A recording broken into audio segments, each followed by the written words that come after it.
Haydi sen hayatta yamallardan yirak dur. Adem siyah mihirsiz insanlardan yirak dur. Kol bergenning hemsi bir ömürlük dost emas. Nep aldida dostidin tangallardan yirak dur.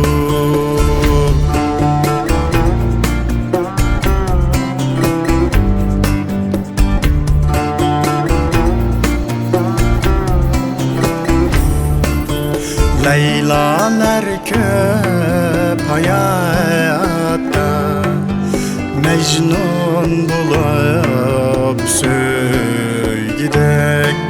Vapas yok kasem khor canallardan yirak dur.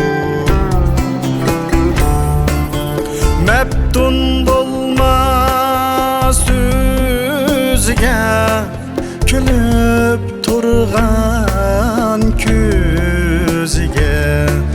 Bilip turup azapqa salganlardan yirak dur.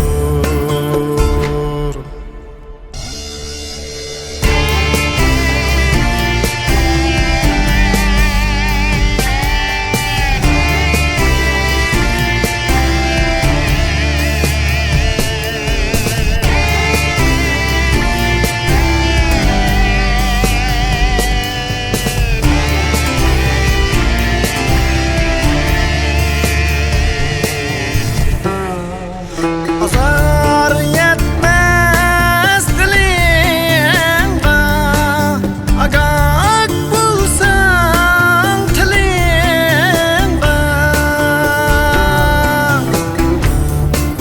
Sır bergenni yığlıdip köngellerden yirak dur.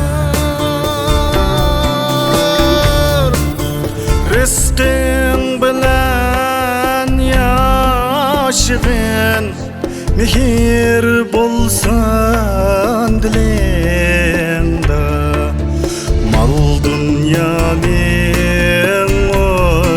otuda köygenlerden yirak dur.